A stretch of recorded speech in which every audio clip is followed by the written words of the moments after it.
Hello everyone, my name is Amit Kumar. Welcome back to my YouTube channel that is Let's Feel English, जहाँ आप सीखते हैं English through Hindi.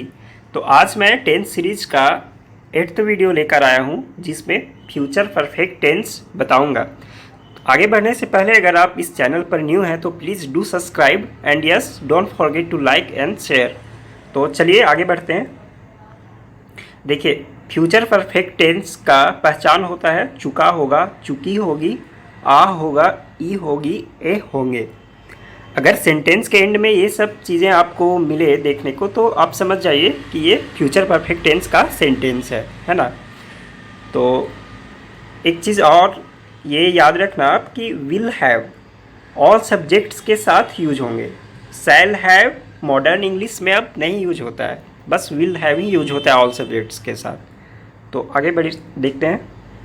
देखिए, affirmative sentence का structure होता है subject plus will have plus verb का third form. जैसे ईट जो है वो वर्ब का फर्स्ट फॉर्म है ना, तो थर्ड फॉर्म क्या होगा इसका, ईटेन। तो इसी तरह वर्ब का थर्ड फॉर्म यूज करने हैं आपको। देखिए एग्जाम्पल, अगले मंगलवार तक वह इस काम को कर चुका होगा। सॉरी, यहाँ कार नहीं,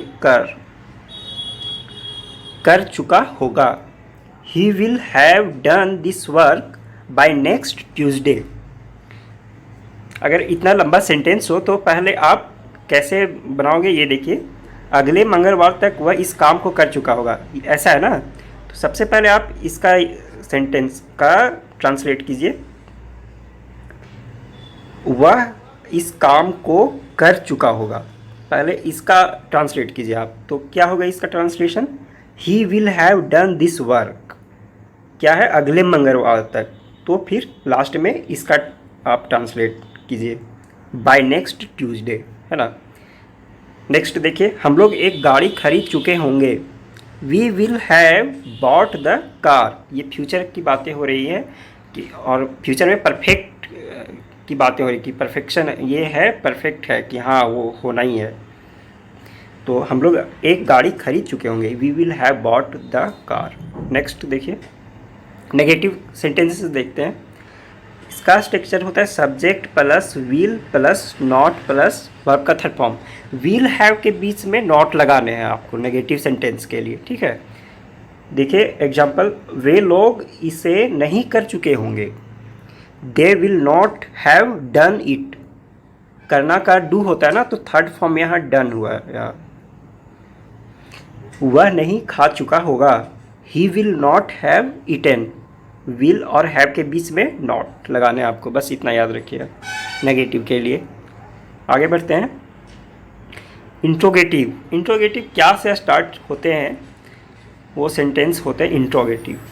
इंट्रोगेटिव नेगेटिव भी होते हैं। तो देखिए, क्या तुम नहीं पढ़ चुकोगे, तो विल को सबसे पहले आपको राइट डाउन करना है, उसके बाद सब्जेक्ट, उसके बाद अगर नहीं है यहाँ तो नॉट, देन हैव, उसके बाद वर्ब का थर्ड फॉर्म। तो देखिए, will you not have read. Read का थर्ड फॉर्म रीड ही होता है ना। क्या मैं इस काम को नहीं कर चुकूँगा, sorry, will I not have done this work. Next देखिए, WH स्ट्रक्चर्स। इसका स्ट्रक्चर होगा WH words plus will plus subject plus not have plus verb का थर्ड फॉर्म। WH वर्ड्स तो आपको पता ही होगा, वाई, वाट, वेयर, वेन, ये सब WH वर्ड्स होते हैं। एग्जाम्पल देखिए, वह इस काम को पूरा क्यों नहीं कर चुका होगा। Why will he not have done this work. देखिए, स्ट्रक्चर के अकॉर्डिंग आपको ट्रांसलेट करने हैं, बहुत इजी होता है, बस इसे आप ध्यान में रखिए स्ट्रक्चर को। WH वर्ड्स सबसे पहले राइट डाउन करना है ना, तो WH वर्ड, वह इस काम को पूरा क्यों। सबसे पहले देखिए सेंटेंस में क्यों, ये है WH वर्ड। क्यों का क्या होता है, वाई। तो सबसे पहले आपको WH वर्ड्स लिखने हैं, वाई, है ना।